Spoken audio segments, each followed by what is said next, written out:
नमस्कार, स्वागत है आपका Mahabharat the complete saga season 3 में।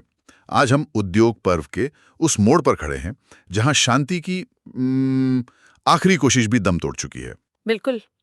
भगवान ज्ञान पर्व में हमने देखा कि कैसे भगवान श्री कृष्ण का शांति प्रस्ताव दुर्योधन के अहंकार के सामने चूर चूर हो गया। हाँ, श्री कृष्ण ने सभा में अपना विराट विश्वरूप दिखाया, कर्ण को उसके जन्म का रहस्य बताया, एक आखिरी मौका भी दिया, लेकिन सब व्यर्थ।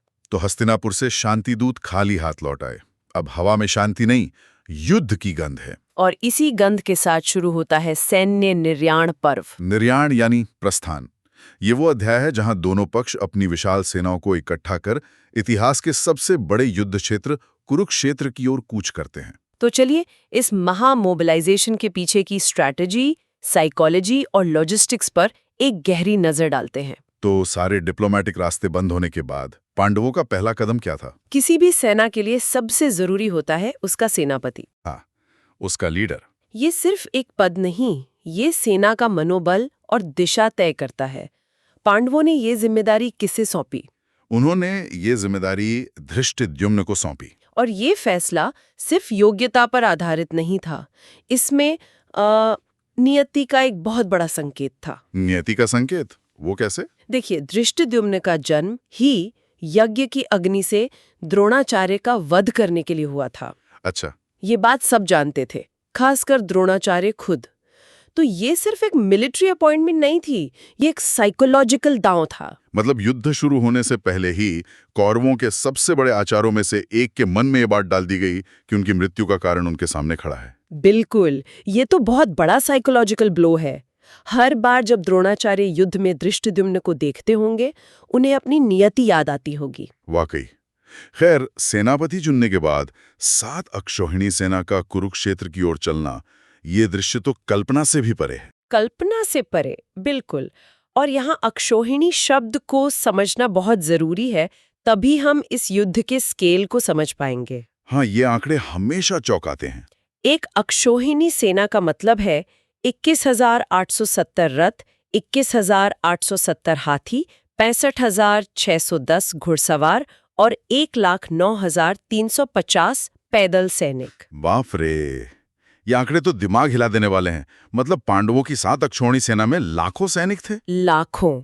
ये कोई लड़ाई नहीं, ये तो एक चलता फिरता देश था जिसे मूव किया जा रहा था। हाँ, और ऐसे चलते फिरते देश की अपनी अर्थव्यवस्था भी होगी, अपनी सप्लाई चेन होगी। ये सिर्फ योद्धाओं का जमावड़ा नहीं था, ये तो एक पूरे समाज को युद्ध के लिए मोबिलाइज करने जैसा था। मतलब इस लॉजिस्टिक्स की चुनौती ही अपने आप में एक महाकाव्य है। आपने बिल्कुल सही पकड़ा। कुरुक्षेत्र पहुंचकर शिविर बनाना, पानी के स्रोत सुरक्षित करना, सुरक्षा के लिए खाइयां खोदना, ये आज के किसी देश द्वारा ओलंपिक आयोजित करने जैसी तैयारी थी। लेकिन यहाँ खेल की जगह विनाश होना था। विनाश। लेकिन जहां एक तरफ ये जबरदस्त सैन्य तैयारी चल रही थी, वहीं दूसरी तरफ पांडव शिविर के सबसे बड़े लीडर युधिष्ठिर एक गहरे नैतिक संकट से गुजर रहे थे। हाँ, ये बहुत स्वाभाविक था। धर्मराज के लिए अपने ही कुल के विनाश का कारण बनना कितना मुश्किल रहा होगा। ये इस पर्व का सबसे मार्मिक क्षण है। युधिष्ठिर का मन दुख और संताप से भरा था। वो श्री कृष्ण से पूछते हैं कि इस विनाश के मुहाने पर खड़े होकर मेरा धर्म क्या है? और श्री कृष्ण क्या कहते हैं?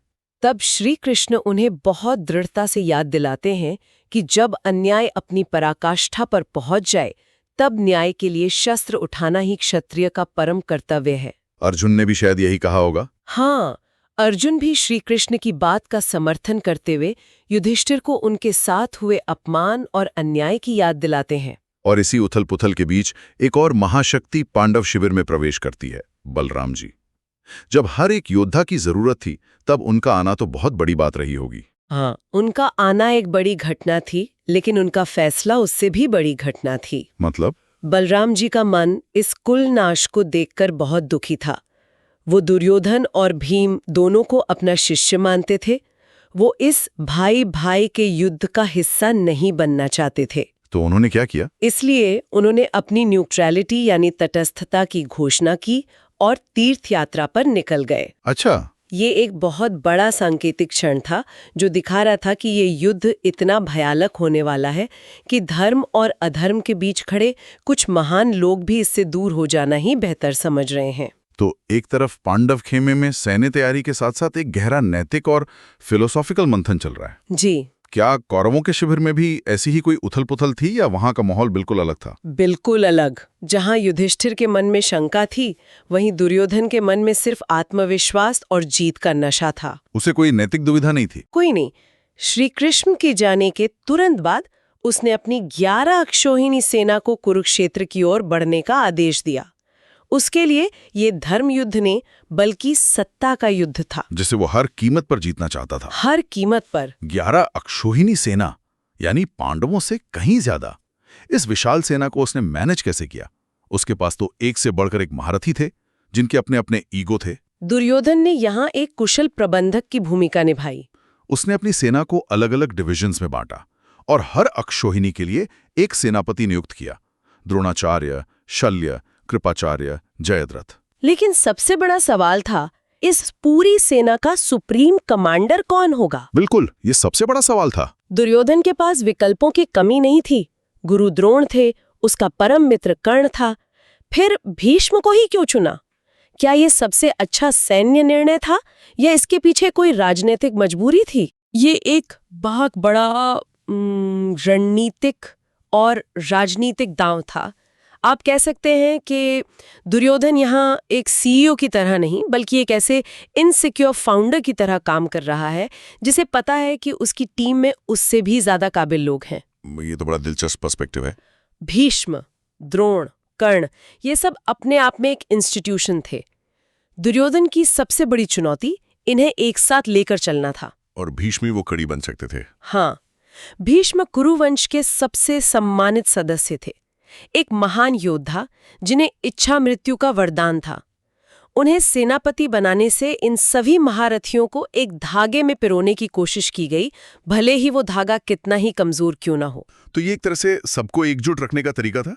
भीष्म के नाम पर कोई आपत्ति नहीं कर सकता था। बिल्कुल। और दुर्योधन ने इस नियुक्ति को एक ग्रैंड इवेंट बना दिया। अच्छा। हाँ, उसने भव्य समारोह में पितामह भीष्म का सेनापति के पद पर अभिषेक किया। ये एक public display of unity and strength था, जिसका मकसद अपनी सेना का मनोबल आसमान पर पहुंचाना और पांडवों को मनोवैज्ञानिक रूप से डराना था। एकदम सही। इसके बाद कौरव सेना भी कुरुक्षेत्र पहुंचकर पांडवों के सामने अपना शिविर स्थापित कर लेती है। ऐसे बड़े टकराव के समय अक्सर कुछ बाहरी लोग भी मौके का फायदा उठाने या अपनी अहमियत साबित करने आ जाते हैं। हाँ, ऐसा होता है।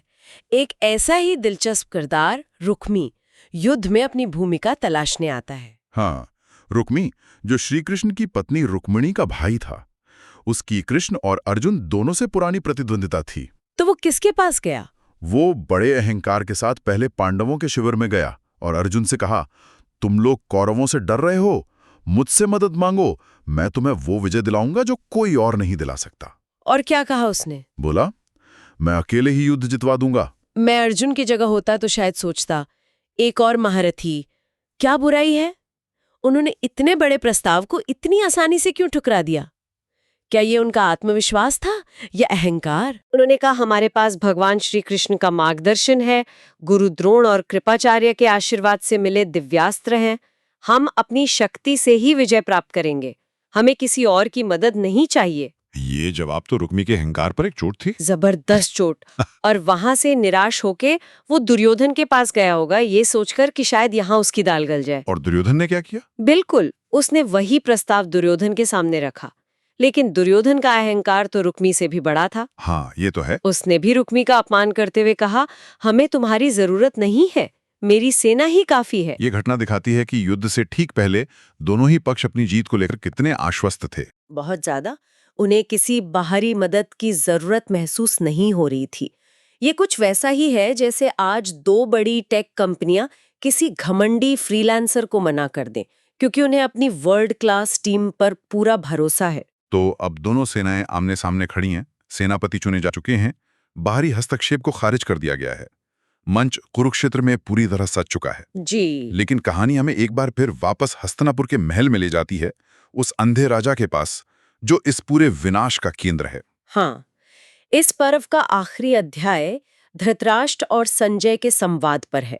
संजय, जिन्हें व्यास द्वारा दिव्य दृष्टि मिली है, कुरुक्षेत्र का आंखों देखा हाल धृतराष्ट्र को सुना रहे हैं। और धृतराष्ट्र की क्या हालत है?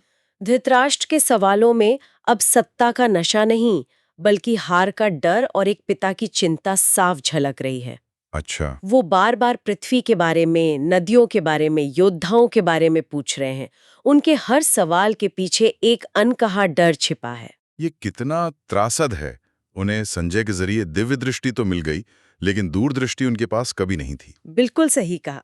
वो देख सकते हैं कि मैदान में क्या हो रहा है, लेकिन वो ये कभी नहीं देख पाए कि उनके अपने कर्मों का नतीजा क्या होगा। ये तूफान के आने से ठीक पहले की वो खौफनाक खामोशी है, जिसे धृतराष्ट्र का डर और भी भयानक बना रहा है। ये उस राजदे की गूंज है जिसे वो चाहते तो रोक सकते थे, लेकिन पुत्र मोह में उन्होंने ऐसा नहीं किया। अब वो सिर्फ एक असहाय दर्शक बनकर रह गए हैं। तो इस तरह सैन्य निर्याण पर्व में दोनों सेनाएं कुरुक्षेत्र में स्थापित हो गई। शांति की हर उम्मीद खत्म हो चुकी थी, तटस्थता का कोई रास्ता नहीं बचा था, और अहंकार के सामने मदद के हर प्रस्ताव को ठुकरा दिया गया था। अब सिर्फ युद्ध का शंखनाद होना बाकी था। और उस शंखनाद से ठीक पहले दुर्योधन शांति का नहीं, बल्कि उकसावे का एक आखिरी दाव चलता है। हाँ, वो चाहता है कि पांडव शांति से नहीं, बल्कि क्रोध और अपमान की आग में जलते हुए युद्ध में उतरे। तो वो क्या करता है? इसलिए वो शकुनी के बेटे उल्लूक को एक दूत बनाकर पांडवों के पास भेजता है। एक आखिरी संदेश, लेकिन शांति का नहीं, अपमान का। इस अंतिम संदेश में ऐसा क्या था जिसने पांडवों के क्रोध की आग को और भड़का दिया, और पांडवों ने इसका क्या जवाब दिया? ये हम जानेंगे हमारे अगले पड़ाव उलूक दूत गमन पर्व में। हम आपसे फिर मिलेंगे जल्द ही महाभारत द कंप्लीट सागा में।